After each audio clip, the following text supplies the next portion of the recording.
Welcome aboard. So it's a good June 25th on a Thursday. Definitely want to discuss spare parts with you guys today and what spare parts you should keep on the boat.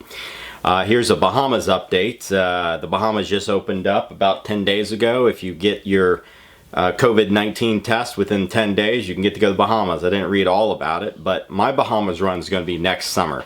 We're probably going to take a month out and spend a lot of time down there island hopping with the boat. And this is going to be very important with this spare parts list on why I should keep all this on the boat, because anything can happen out there. So let's start with your generator. So if you have I have a 7.3 kilowatt generator. You definitely want to have an extra gallon of coolant with it, because if you get a coolant leak, yes, you could, limp in on water.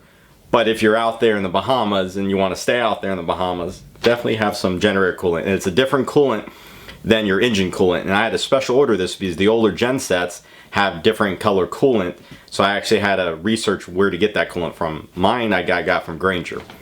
Impellers. It's very important to have an extra set of impellers on you. I actually had to replace them a couple times in the past year, twice. They're just little rubber pieces, and it takes 2 minutes to replace. So why get stuck out there without being able to run your air conditioning systems and all the systems on your boat for a $10 part? So keep extra impellers with you. Oil. I have a couple quarts of oil just in case. With mine, it's SAE 40 Summer Blend. Spark plugs. I have 2 on mine. Anodes, just to have a spare. If you forgot to replace it, you can check it and replace it. If your starter for your gen set, make sure the starter works and get that extra starter or fuel pump if it's not a carbureted engine or a gravity feed. So those are some basic things for your gen set. Now with your engine, if a coolant hose breaks, you're definitely going to need a lot of extra set of clamps with you, different sizes. Small, medium, and large. You're definitely going to want that. And if your coolant clamp breaks, you definitely want to have a couple gallons of coolant with you. Then again, you can always just put water in the coolant system to limp back, but if you have your gallons of coolant with you, you can just fill it back up, fix the leak, and you're on your way. You don't have to worry about it after that. Oil.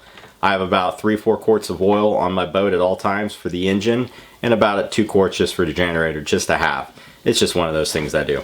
Spark plugs for the engines, and 1 extra set of coils plugs for the spark plugs, because you never know when a coil is going to go bad or a spark plug goes bad on you. And if you have a newer engine, you can just hook it up to the engine code system and see if you're having a misfire in one of the cylinders. And also have a couple extra set of fuel injectors. You never know when those are going to go out on you. Idler pulley and pin with the belts, so have a couple set extra belts with you for your engine. And the idler pulley is what you move when you move your belt, when you tension your belt up. There's a pin and idler pulley with it. The engine circulating pump, that's your water pump basically for the closed cooling system, different than the raw water pump. Have an extra set of that with you and see how old your current one is. If you have a 15-year-old engine and you're still on the original engine circulating pump, you should go ahead and just replace that. That's just a preventive maintenance item because you don't want that. And if your alarm system for the overheat function of your engine isn't working, you might be running the engines hot and you don't even know it. So if you're not looking at the gauges, definitely replace that. Starter, alternator, and fuel pump. So I have here, I got this today from Amazon. It's a Sierra brand starter. I'm not going to put this on my boat. I'm not going to replace the current starter I have, but you have 2 starters for each engine. Definitely make sure you have an extra starter on you. They shouldn't really break down very often, but hey, they might. In addition to the starter, you have solenoids for your ignition system that go down.